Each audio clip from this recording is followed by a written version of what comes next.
Olá, pessoal, sejam todos bem-vindos ao nosso Conversas Transformadoras. Conversas Transformadoras é um espaço de diálogo sobre como podemos efetivamente transformar a educação em um aprendizado. A gente sabe que a educação e o aprender, a necessidade de aprender das pessoas cresce a cada dia e que novos desafios batem à nossa porta.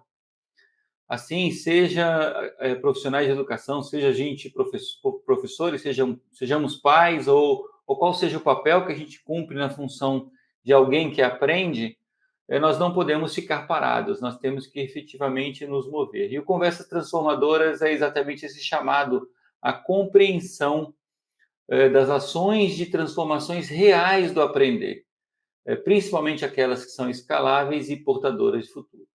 E aí? Vamos realmente transformar a educação? Hoje a nossa conversa é sobre transformações e regulação, as novas possibilidades para a educação no Brasil. E quem vai falar com a gente hoje é nada mais, nada menos do que o Luciano Sattler, que hoje é reitor do Centro Universitário Metodista Isabella Hendricks, membro do Conselho Deliberativo do Conselho Nacional de Desenvolvimento Científico e Tecnológico, CNPq. Tem várias publicações, algumas disponíveis no researchgate.net. É membro do Comitê de Qualidade de EAD e do Comitê de Educação Básica da Associação Brasileira de Educação à Distância, onde já teve vários cargos e já trabalha já há muitos anos.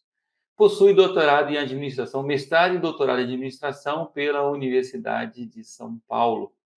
Então, boas-vindas, Luciano, e como a gente sempre faz, a gente quer primeiro saber como foi que você se descobriu educador, como é que foi essa sua jornada no universo da educação. Olá, professor Robson, e para quem vai estar com a gente aí, seja qual for o horário, bom dia, boa tarde, boa noite, boa madrugada, né? Muitos de nós estamos fazendo coisas de madrugada atualmente. É uma honra poder estar aqui nessas conversas transformadoras, né, da educação, ainda mais com o professor Robson, que sabe tudo. Ele convida a gente, mas era ele que deveria falar, viu? É porque ele é muito gentil conosco. Imagina. Mas, na verdade, quando eu comecei, Robson, você imagina, eu comecei como office boy no Banco do Brasil. Era o melhor emprego do Brasil, eu fiz o concurso, virei Banco do Brasil, né? E no Banco do Brasil, em determinado momento, eu comecei a achar que aquilo não tinha a ver comigo, né? Uhum. E aí comecei, dentro do banco mesmo, a trabalhar na educação corporativa do Banco do Brasil. Ministrar cursos pelo Brasil inteiro. Até que chegou um dia que eu queria fazer mestrado e eu tomei a decisão de sair do banco para fazer mestrado e aí enveredei pela carreira acadêmica, né? Comecei pela gestão, mas imediatamente fui para ser professor também, ao mesmo tempo. E desde então venho aí me equilibrando entre professor, gestor e pesquisador, além de atuar nas políticas públicas, que eu acho que é muito importante a gente ter uma contribuição para tentar melhorar, eu digo, melhorar as coisas no atacado, né? Poder ajudar o máximo de gente possível, que nós estamos precisando transformar realmente a educação no Brasil e no mundo. Com certeza. Por isso, não à toa que o Conversas Transformadoras é um programa do Instituto Significar e nós temos 3 pilares, né? O primeiro pilar é a transformação, o segundo é a escalabilidade, exatamente porque não dá para transformar mais em pequenos pedaços, nós temos que efetivamente transformar em grandes pedaços. E o terceiro é futuros. E o Covid ele trouxe para a gente, então, uma série de mudanças no mindset dos educadores, das pessoas que trabalham em educação no Brasil e no mundo. E as regulações pós-Covid, até mesmo antes do Covid, elas também já tinham mudado, permitindo algumas possibilidades.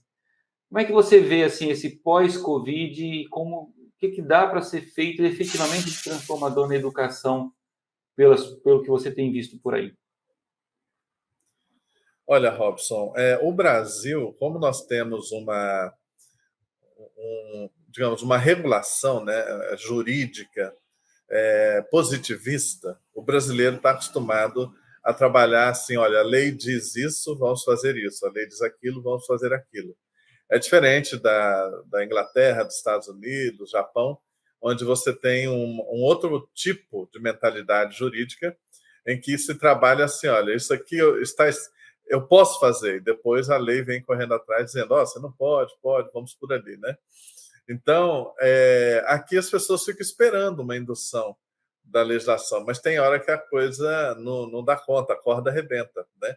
Porque a demanda social é muito grande. Então, você imagina, eu fui o primeiro pró-reitor de educação à distância do Brasil. E lá em 2003, uma pequena portaria do MEC dizendo, olha, gente, pode fazer EAD, e tinha acho que 5 parágrafos, não dizia muito nem como, nem porquê. E só que a tecnologia estava madura, estava amadurecendo, tinha empreendedores como o professor Lafranc da antiga Unopar, né?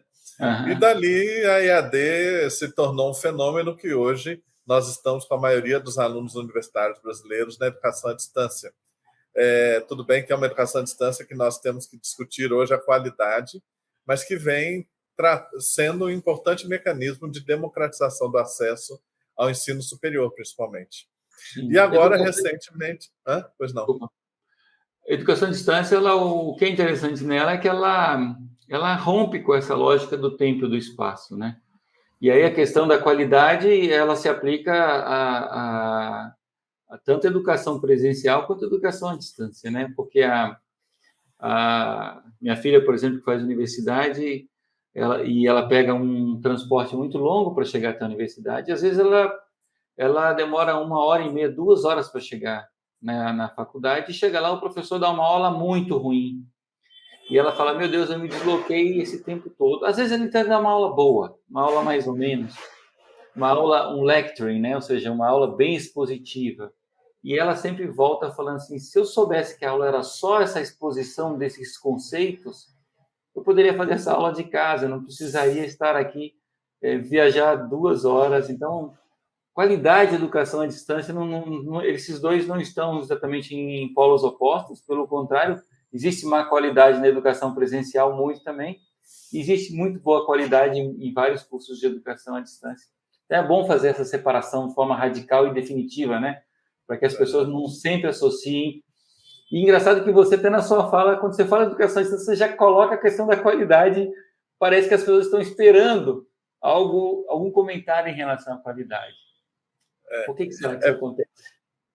Pois essa é a grande questão. Eu até dei uma entrevista para a revista Ensino Superior mês passado e eu falava, olha, a qualidade não tem a ver com a modalidade, a qualidade tem a ver com a instituição. É isso aí. E às vezes tem a ver com o professor. Uma ótima instituição e um professor que não realmente está alinhado com o que é necessário para os dias de hoje.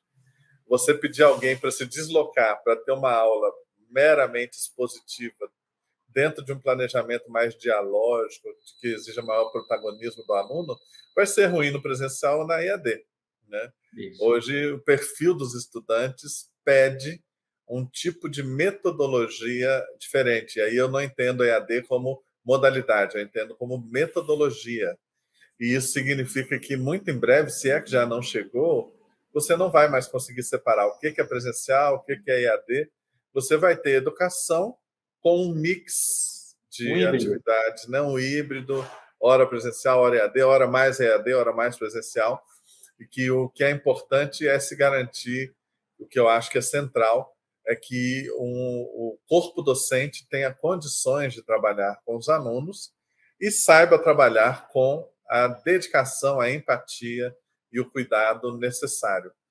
Numa época que o conhecimento, que a informação está disponível, então o professor ele muda o papel dele, ele não é um transmissor de informação, como dizia Paulo Freire, né? Educação bancária. Não, ele vai ter que ser um curador, um articulador, um mobilizador, né? Sim. Para que as pessoas possam realmente aprender. E aí a gente... Pois não, pode falar. Do ponto de vista da legislação, o que você vê que já está disponível para que educadores, escolas, instituições e até os próprios estudantes, né, possam buscar para poder transformar a educação de hoje? Ou seja, já dado que o conhecimento, a informação está amplamente disponível e que a, o papel do professor tem mudado, como você acabou de colocar. O que a legislação, então, que aberturas você enxerga na legislação atual? Aqui no Brasil, você veja só, as diretrizes curriculares nacionais do ensino superior já reservam uma elevada carga, né, uma importante carga horária para atividades complementares. E agora tem Sim. uma portaria que permite que, aliás, exige que 10% da carga horária de um curso superior seja realizada em atividades de extensão universitária. Uhum. Além disso, a portaria que permite que no ensino superior 40% da carga horária seja feita à distância. Então, você vê, nós temos aí 60% em geral da carga horária de um curso superior profundamente abertos à criatividade. A gente precisa sair do conteudismo e usar essas brechas para ter uma interação mais significativa com a sociedade, com a comunidade na qual a instituição está, o aprender fazendo, a relação com as empresas, a relação com as organizações, o voluntariado. Então, hoje, um curso superior nosso, brasileiro, finalmente está mais próximo da flexibilidade de carga horária de cursos da Europa, de cursos dos Estados Unidos, que realmente o encontro com o professor é uma carga horária mínima, né? E aí sim ele pode ser mais expositivo, porque se espera leitura, se espera outras atividades do aluno no seu próprio desenvolvimento, na sua disciplina do aprender, né? E quando você vê no ensino médio, a resolução de 2018 também traz, bom, primeiro a BNCC muda para a educação básica inteira, a começar a organização da arquitetura curricular, né? Uhum. Então deixa de ter uma lógica disciplinar e passa a ter uma organização curricular que é interdisciplinar. Isso já está dando um nó na cabeça de muitos professores que estavam acostumados a trabalhar, estão acostumados a trabalhar dentro da lógica da Revolução Industrial, né? Da escola que foi feita para a Revolução Industrial. Uhum. Agora, além disso estar na educação básica inteira, no novo ensino médio, você tem também as possibilidades do projeto de vida, dos itinerários formativos, da personalização, da própria trilha de aprendizagem que o aluno vai seguir. De uma escola com Uhum. os muros mais abertos, de parte da carga horária ser realizada fora da escola, de você reconhecer saberes que não são saberes formais, né? E aí vem a microcertificação. E as escolas ainda não entenderam todas essas possibilidades. E aí você soma a resolução de 2018 às portarias e decretos para a educação profissional e tecnológica de 2021, que aí sim abre, expande o leque enormemente do que é possível, que deverá ser feito, porque a escola que não tiver o trabalho como um eixo para a sua ação curricular vai ser provavelmente alijada do processo, porque as famílias pedem isso, as famílias querem isso. É uma Quem não necessidade gostaria? de todos, né? É uma necessidade da sociedade como um todo. A falta de força de mão de obra qualificada, a falta de pessoas capacitadas para tocar seus próprios empreendimentos é gigante hoje. E não há emprego daqueles de antigamente, formal, padrão, para todas as pessoas. Vai ser necessária efetivamente uma transformação da força de trabalho das pessoas. E a escola tem um papel fundamental nisso, né? Fundamental, e eu vou dizer mais. Primeiro, a gente vai ter que trabalhar não mais o conceito de empregabilidade, mas o conceito de trabalhabilidade, justamente porque eu vou poder trabalhar até dentro da gig economy, fazer pequenos trabalhos para várias empresas e na mesma semana, né? Empresas do mundo inteiro eu posso trabalhar. Então, o emprego de antigamente realmente vai deixar de existir. O que eu aprendo hoje no curso superior, daqui a 5 anos, eu vou ter que reaprender. Aí vem o movimento de reskilling, upskilling, e cada dia vai ser mais comum que pessoas como você e eu, que às vezes já têm doutorado, vai precisar voltar para o ensino médio para aprender outra coisa, um curso Sim. técnico, sabe, numa nova área. Isso não vai ser vergonha para ninguém. Todos nós vamos viver até 100, 110 anos, se Deus quiser. e vamos ter que aprender até os 100 anos. Ninguém mais pode parar de aprender, né? Sim, Então, a tem aprendizagem... muita coisa nova surge, né? Muito conhecimento novo, muita tecnologia. Está surgindo até novos universos agora, né? Dentro do nosso universo atual, tipo o metaverso. E a gente olha para essas coisas e fala: peraí, lá vou eu ter que aprender de novo. Ou seja, tudo, por mais que eu saiba muita coisa, e eu sempre fui um grande estudioso, gosto de estudar, gosto de olhar para as coisas, mas cada vez mais nós que estamos atentos a essas mudanças da sociedade já enxergamos assim. Imagine a pessoa que não está tão atenta, ela vai cada vez ser mais surpreendida por novos conhecimentos que demandam novos processos de certificação, e entra a microcertificação aí, né? Acho que é um tópico bastante... Ele encaixa muito nesse modelo de agora, apontando para o futuro, né? O que você acha da microcertificação? Isso, como você sabe, é o que eu estou mais falando ultimamente, alertando as pessoas, porque essa pessoa que você acaba de mencionar, que vai se surpreender, né? Então, assim, por exemplo, a minha graduação é em comunicação social, publicidade e propaganda. O que eu Ah, aprendi tu o tá que eu brincando? aprendi, Você é de sério, PP. sério, sério, de PP. O que eu Cara, aprendi na minha graduação hoje praticamente não vale nada, não vale nada. A automação do marketing, AdWords, Facebook, as plataformas, né, o YouTube, mudou muito, nada né? disso, mudou demais. Eu teria que voltar e fazer. Bom, eu vou voltar a fazer uma graduação nessa altura do campeonato, já passando de 30 anos de idade? Não vou, né? É. Então, assim, né, Robson? Nós já passamos de 30 anos, né? Um pouquinho, Um 30 e pouquinho. pouco. Então, não vou voltar 4 anos indo todo dia para uma escola. Não, eu vou fazer ter um micro certificado de automação de marketing, um micro certificado de CRM, um micro certificado de campanhas de YouTube, um micro certificado de comportamento de consumidor, de UX, de design de usuário.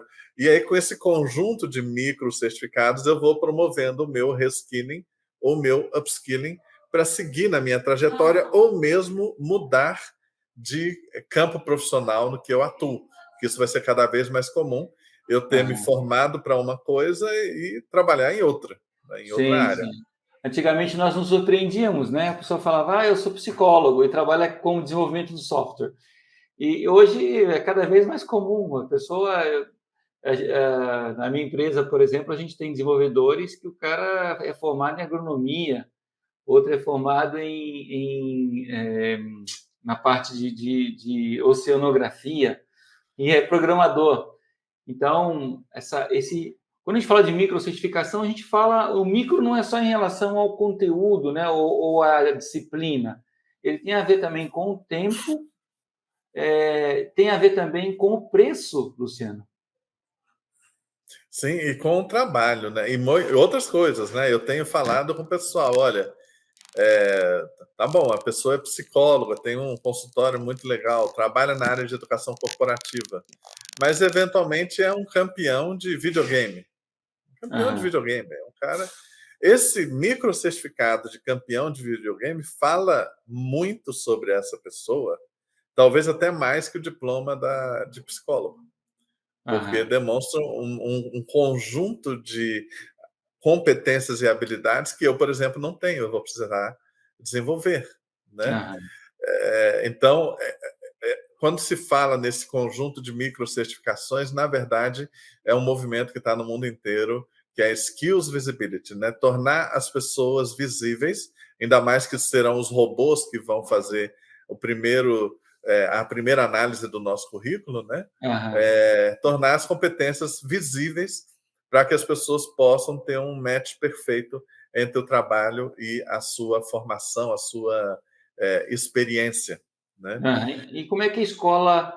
Pensa numa escola tradicional do Rio de Janeiro, de São Paulo, de Cuiabá, uma escola de ensino médio mesmo,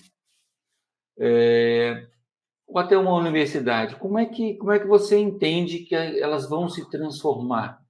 Ou enxergando essa questão das microcertificações como uma necessidade de formação das pessoas, do ser humano, para o trabalho.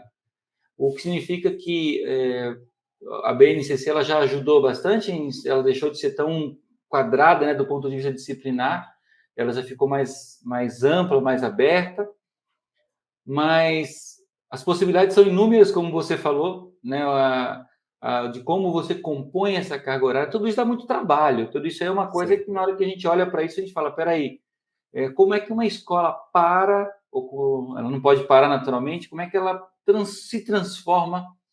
Vai ser necessário um monte de coisas, liderança, tecnologia e por aí vai. Como é que você enxerga que vai ser essa escola, essa universidade no futuro, nessa lógica do skilling, reskilling e upskilling?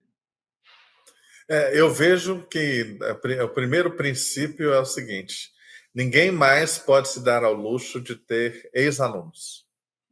Se a pessoa foi meu aluno em algum momento, eu vou ter que dar um jeito de acompanhá-la a vida inteira e ser útil e significativo para ele e para ela, apoiando ele e ela a vida inteira. Então, as fronteiras entre eu estar na educação básica e na superior vão deixar de existir um pouco também, porque pensando em lifelong learning, educação continuada.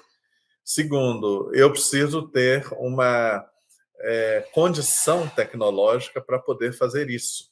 E eu tenho trabalhado com as escolas o que eu chamo de plano digital escolar, e com as de ensino superior, um plano digital da instituição de ensino superior, que vai desde a infraestrutura, passando pelos registros, passando pela sala de aula virtual e finalmente chegando naquilo que eu chamo identidade, que aí sim, como que eu concebo a minha arquitetura curricular, como que eu concebo a minha avaliação de aprendizagem, como que eu imagino o perfil do meu aluno, quais as metodologias que eu vou usar, que logicamente devem ser metodologias ativas. E aí, na identidade, é onde eu consigo minha grande diferenciação, porque tudo que está para baixo é commodity. Os meus concorrentes vão fazer bem ou melhor que eu, se tiverem dinheiro ou não, podem fazer melhor do que eu. O segredo vai estar na identidade. Então, eu preciso ter um bom suporte tecnológico. Não dá para fazer na unha ou no Excel com alguém administrando mano a mano. Agora, o Uhum. mais importante é a mudança das pessoas, é a formação e o engajamento das pessoas. E aí sim a palavra-chave que você falou, liderança. Né? O líder tem que levar as pessoas à transformação digital por meio do exemplo, do diálogo, né? do pensamento crítico. Né? E é um processo que é delicado, porque é um processo de gestão de mudança. Então, o segredo está nas pessoas. Se você tem uma limitação de dinheiro e todo mundo tem, Aham. comece pelas pessoas para depois ir para a tecnologia. O segredo está nas pessoas. Sim, sim. Eu acho que daí existe uma resistência muito grande também, né? Eu falei agora há pouco que dá trabalho, dá muito trabalho isso, né? Na hora que para você formar a sua identidade, o que seria algo similar também a você ter uma visão de futuro, né? Onde você quer chegar, ou a que identidade você quer alcançar, né? Com a sua instituição, com a forma como você ajuda pessoas a aprenderem. E a partir daí você começa a olhar onde você está agora e você vê que tem muito trabalho para ser feito, né? Né?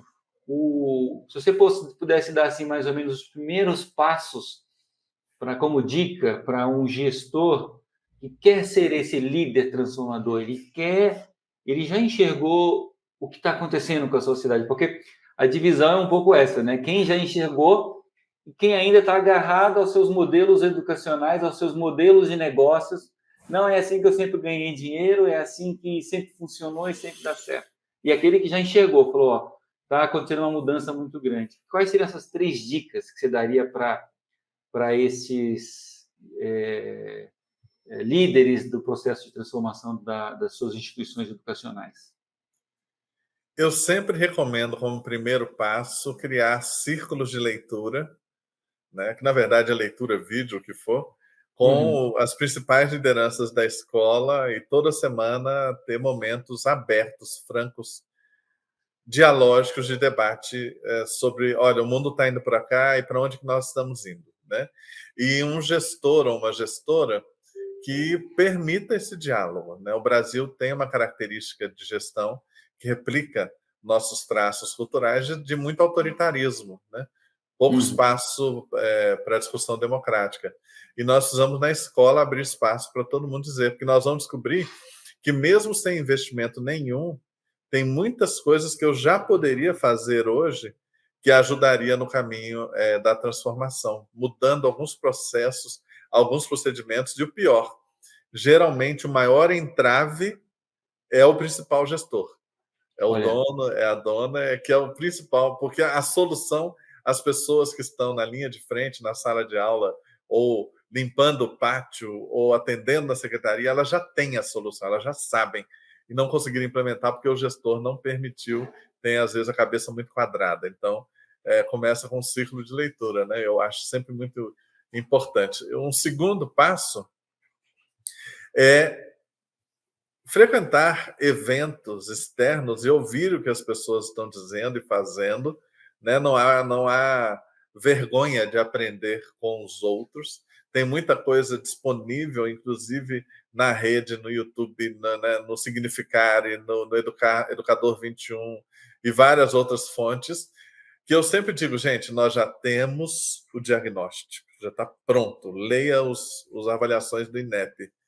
Nós já temos o prognóstico, é só ler lá de Montessori para frente, Piaget, Dewey, Anísio Teixeira, Darcy Ribeiro, Paulo Freire e outros, e a coisa já está... Gente, nós temos que fazer isso.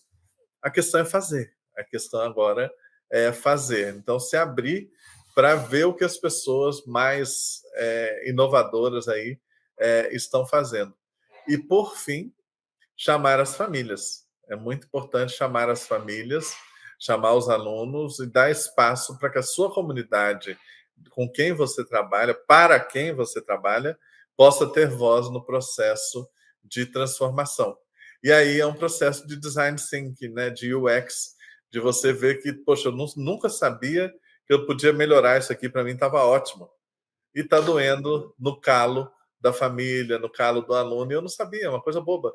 Né? Então, eu sempre falo que os processos de design de experiência, que a opinião do estudante é aberta, a opinião dele, sem um professor ou um diretor ali do lado para criticá-lo ou para rechaçar a opinião dele, é fundamental. E, às vezes, quando a gente faz esses processos com os estudantes e pedimos para o professor sair da sala, né, e fica só os alunos ali mesmo para poder dar suas opiniões, e fazemos uma dinâmica exatamente para que a gente quebre um pouco aquele receio de efetivamente falar, mas saem coisas assim, algumas até, Luciano, que tem a ver com o que você falou anteriormente, de ruptura, ou seja, eu vejo às vezes, e eu acredito muito na hora que você tem um ponto-alvo, uma identidade que você quer alcançar, e você tem aqui um ponto de partida, você começa a fazer um processo de mudança, e isso leva, na lógica de gestão de inovação, a modelos de transformação incremental, ou de inovação incremental. Mas, às vezes, eu tenho uma impressão, e é uma pergunta, na realidade, eu não tenho certeza em relação a isso, que é necessário alguns movimentos de ruptura mesmo, de inovação de ruptura, para que as pessoas, algumas fiquem até chocadas com aquela nova forma de se fazer educação. Por exemplo, sei lá, declarar que todas, 100% das aulas expositivas serão gravadas e não serão mais dadas em sala de aula, por exemplo.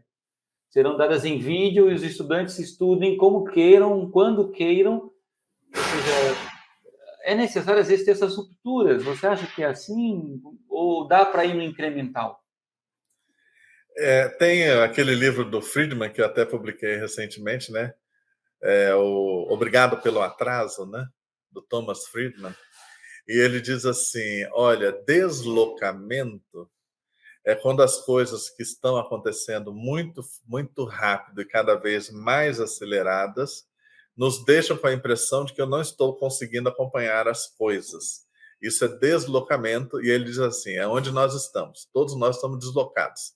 A gente, às vezes, lê o jornal e fala assim, não, isso aqui é ficção científica, não é possível. Eu não imaginava que isso ia aparecer. Dubai experimentando um carro voador. Quer dizer, né, coisa de ficção científica, né? Não, inteligência Família Jetson. artificial. Família Jetson, né? Não, um exoesqueleto que faz um paralítico andar. Opa, eu terminei de ler um livro agora, A Decodificadora, do Isaacson. Não, tecnologia CRISPR para poder mudar uma edição genética e eu poder ser mais inteligente ou voltar a ter cabelo. Imagina que coisa linda. Eu ia querer fazer, né? Uma edição genética e voltar a ter cabelo, louro, ruivo, né? Então, assim, são coisas de ficção científica, né? Nós estamos deslocados. E ruptura é tudo aquilo que alguém mais inteligente que você faz e que faz você parecer obsoleto. Uhum. Porque quem já está com uma coisa em andamento, muito difícil ruptura. Você não vai conseguir. A ruptura, geralmente, ela surge com uma coisa nova. Ela não existia antes e ela vem já com um modelo de negócio novo, uma tecnologia nova, um conceito novo. Aí ela é a ruptura e eu olho para ela e tenho que correr atrás dela, né? E ela choca e desafia o status quo também, né? Exato. Mas se você já tem uma escola, você fala, não, eu vou ser a disrupção, os seus alunos vão embora, todo mundo vai fugir de você, os professores vão pedir demissão, não vai funcionar. Você tem que ser incremental se o seu negócio já existe, mesmo que a velocidade da inovação incremental seja constante, tem que ser.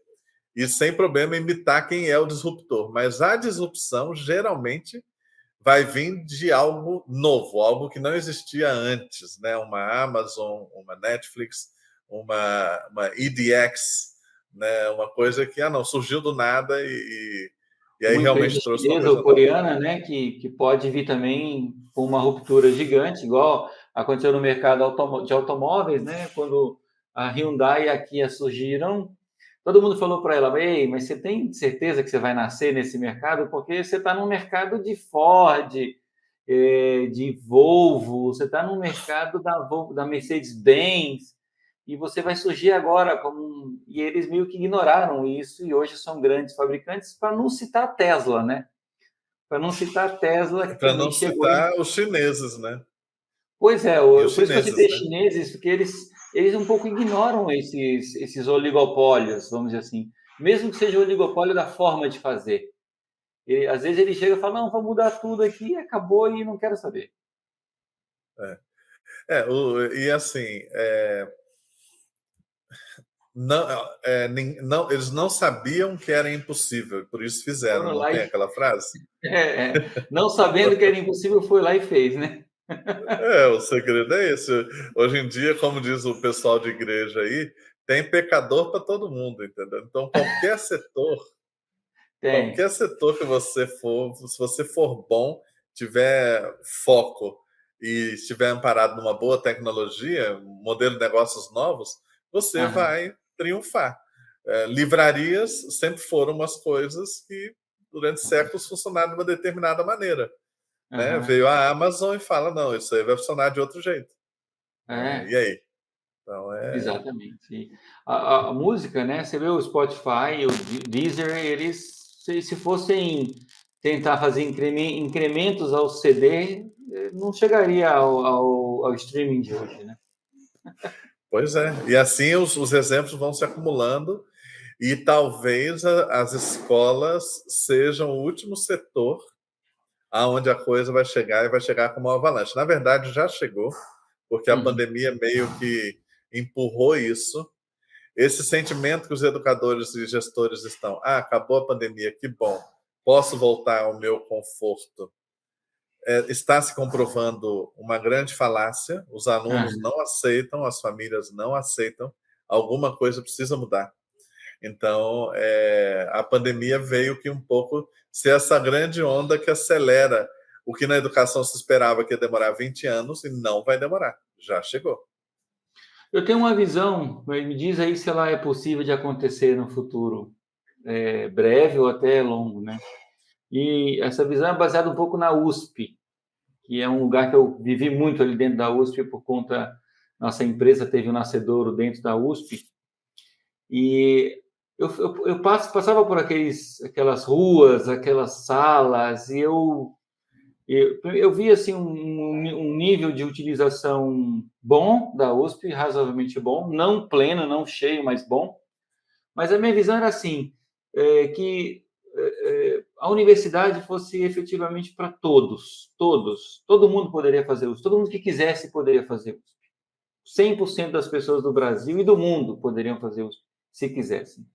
Para isso, elas fariam uma parte de qualificação, que seria basicamente todas essas aulas expositivas, estando disponíveis online para quem quisesse fazer, para quem quisesse ter acesso e fazer. E ao passo que você se qualificasse através de alguns testes online automatizados também, você se habilitaria a entrar em laboratórios, em salas em espaços de aprendizagem, ou seja, transformaria-se todas aquelas salas lá de lecturing que existe na USP, tem um monte, é o que mais tem lá, em espaços distintos de aprendizagem, trabalhos em grupo, salas de aulas invertidas, etc. Invertidas e laboratórios, eminentemente laboratórios para que as pessoas pudessem colocar a mão na massa. Essas pessoas iam se habilitando, né, e aí aconteceria aí uma filtragem normal, aqueles que se aplicam mais se habilitariam primeiro, mas poderiam depois adentrar esse espaço da USP, fariam a parte prática, e depois disso, fazendo novas avaliações, se formariam na USP. Isso abriria o leque, ao invés de cabem 70, 50, 35 alunos naquela sala, a sala poderia ter 10 mil alunos, por exemplo. Ou uma turma poderia ter 10 mil alunos, e esse afunilamento iria levando quem tivesse condições efetivamente de avançar nos estudos. Condições, quando eu falo condições, também de tempo, também né, de ter acesso. Isso é possível? Você acha que é utopia? Universidade para todos de alta qualidade? Ou é ruim esse modelo? Como é que você enxerga isso? Eu creio que nós temos que possibilitar o acesso a universidades de alta qualidade para todos. Isso não significa que todos irão para a universidade. Então, você Claro. pega a Alemanha, por exemplo, que já tem uma democratização de acesso muito maior que nós, mas não é todo mundo que quer ir para a universidade. Tem gente que quer parar no técnico, ou mesmo que é lá um college, né? Faz 2 anos de um curso superior parecido com tecnólogo e tá ótimo, e vai levar a vida e vai ter uma menor desigualdade de renda do que nós temos no Brasil, que o diploma de ensino superior ainda é um fator de reprodução social muito grande.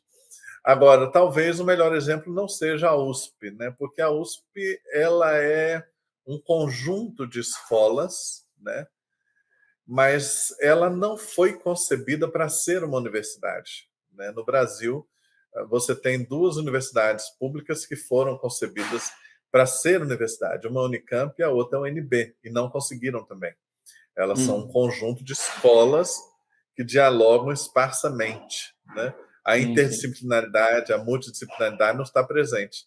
Talvez a Federal do ABC hoje seja um modelo um pouco mais interdisciplinar e que já nasce com essa lógica de concepção de universidade, né? Mas o Brasil tem um problema de regulação.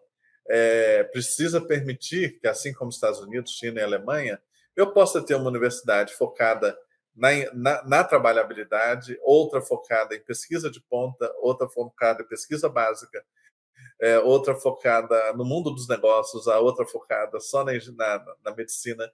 Ou seja, que eu possa avaliar instituições de ensino superior conforme a sua vocação, tanto de missão quanto na sua relação com o ambiente no qual ela se localiza. Você pega a própria USP, eu me doutorei lá, ela tem ilhas de excelência, né? Ilhas de excelência, como a FEA, onde eu fiz, que era nota 7, né? Era o máximo da nota CAPES no mestrado, doutorado em administração. No entanto, às vezes, dentro do mesmo prédio, você tinha cursos que eram mais regulares, assim, mas talvez não tão excelentes, né?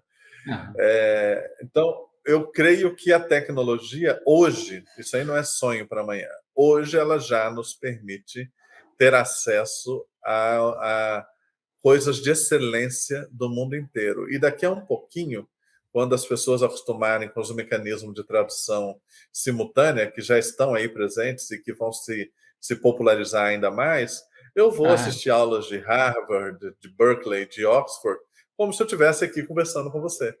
Né? E aí sim vai vir um grande desafio. Por que eu vou querer assistir aula na USP ou em qualquer outra universidade se eu posso ter uma aula em Oxford sem necessidade de aprender e dominar o inglês? Né? Então vai ser é. interessante. Essa parte também da motivação do estudante, né? O estudante ele tem que achar essas conexões motivacionais, porque hoje o mundo também ele está meio estranho, tá? Não está estranho o mundo, não tem assim. Às vezes eu vou, quando eu dou aula na faculdade, eu vejo um estudante que não quer absolutamente nada com nada, jovens, gente assim, gente que você percebe que tem muita inteligência até, mas parece que ele não quer nada. Alguns querem, lógico, tem um bom número das pessoas que querem, mas parece que os outros atrativos da vida acabam tirando um pouco da energia principal dessas pessoas. E sem essa energia principal não dá para aprender, né? É. Mas essa é E a crise, é uma crise de significado, né? A crise da alta modernidade, né? Está dentro da crise da alta modernidade. Um jovem que olha assim e fala assim: bom, primeiro, o mundo vai acabar. Porque quando você lê as notícias do climático, né, das mudanças aham, climáticas, do cataclisma, as coisas que já estão acontecendo, né, a desertificação de amplas áreas do globo, né, o desaparecimento de espécies, né, de vegetação. O cara fala, o menino, o jovem, né, o adolescente, ele está olhando, olha, o mundo vai acabar e vai acabar antes de eu morrer. Então, assim, para que estudar se o mundo vai acabar? É uma pergunta é, importante. o Né? quase é que no longo prazo todos estaremos mortos, né? Ou seja, É, é.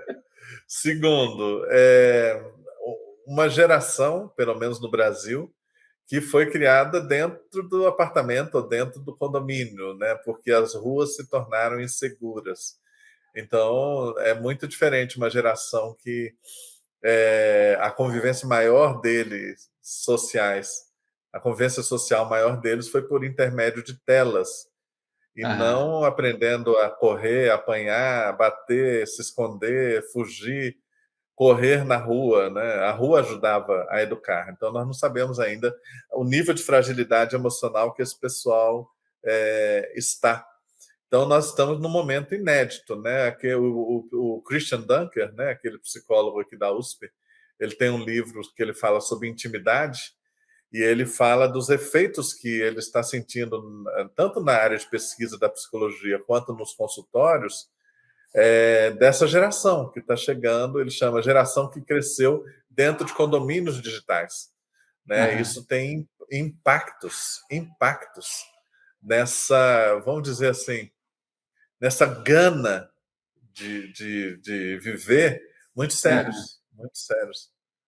Então, imagino. e tanto que o nível de suicídio, violência contra si mesmo, automutilação, é, adolescentes e crianças medicados, tarja preta, isso aumentou enormemente, né, nas E escolas hoje. tem esses que vão a cabo, né, dessas ações, mas tem uma escala de cinza enorme aí também de pessoas que não levam tudo isso ao fim, mas que estão extremamente desmotivadas, né, que estão extremamente É o sem vazio, perspectiva, é o né? vazio, é o É, vazio, é o e vazio essas pessoas existencial. têm que aprender, são essas pessoas que vão mover o mercado de trabalho de uma forma ou de outra, né?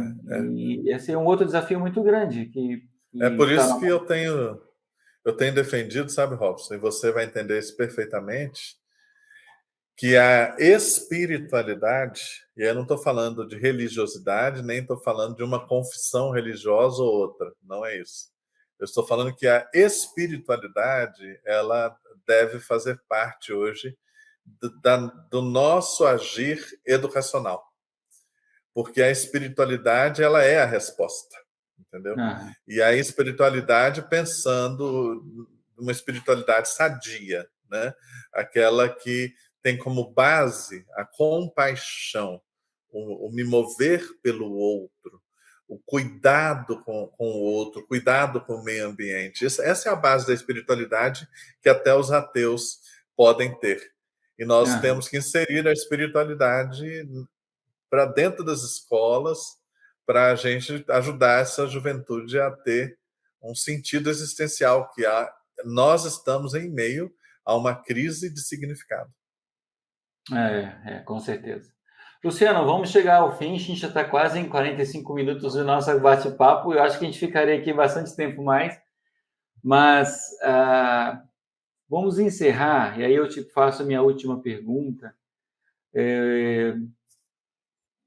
olhando bem para o futuro mesmo, ou seja, como é que você vê que vai ser a experiência ideal para um estudante? Eu vou pegar o ensino fundamental, últimos anos e a universidade, para que você nos ajude a ter uma ideia do que é como se fosse que identidade ou que visão de futuro você tem para a experiência de um estudante, para ajudar os educadores, esses líderes da transformação, a eles começarem a pensar também, a terem as suas próprias visões em relação a essa experiência. Então pensa aí, você, não pensa nem o seu filho, pensa você, jovenzinho ali, 18, 17, 16 anos, e que experiência você acha que faria sentido para você de aprendizagem para que ela acontecesse com você? Como é que seria essa experiência? Robson, hoje, na maior parte das nossas escolas e universidades, nós estamos lidando com um zumbi. Já morreu, só que não percebeu ainda que já morreu. Quando você vê o nível de chateação que os alunos estão indo para a escola para suportar a escola. Eu tenho que passar por isso aqui. Tanto Eu que eles não paro minha aprendem. vida, né, e vou para a escola. E depois que termina a Isso, escola, minha vida volta, eu dou play na minha vida de novo e isso, minha vida continua. A é escola parece isso. que é um pause da vida. Então, assim, é um zumbi. A coisa está morta e nós estamos fingindo que ela está viva. Entendeu? Uma escola, para ser verdadeiramente viva hoje, ela tem que ser uma escola democrática. Uma escola que esteja focada no protagonismo do aluno, esteja centrada na aprendizagem. E aí muda completamente a escola. Tenha como fundamento o ser humano, porque nós já começamos a competir com algoritmos e com robôs. E a única coisa que o robô não vai fazer melhor do que eu é ser humano. Uhum. Então, o que eu tenho que ensinar na escola é humanidade. E isso só é possível sendo humano. E aí a aula expositiva passa a ter um papel muito pequeno A no aula conjunto da carga fordista, né? horária.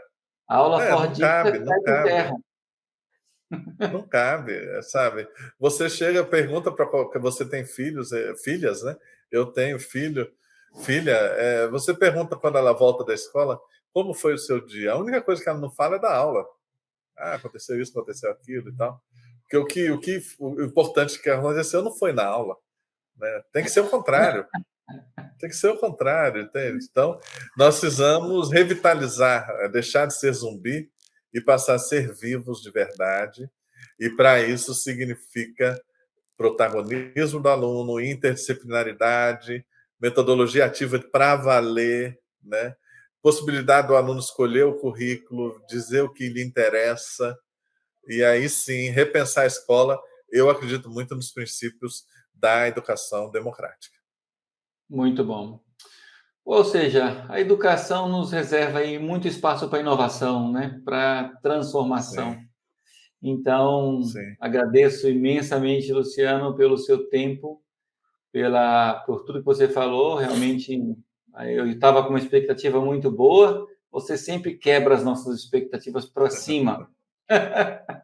Muito bom conversar com Bondade. você. Agradeço muito.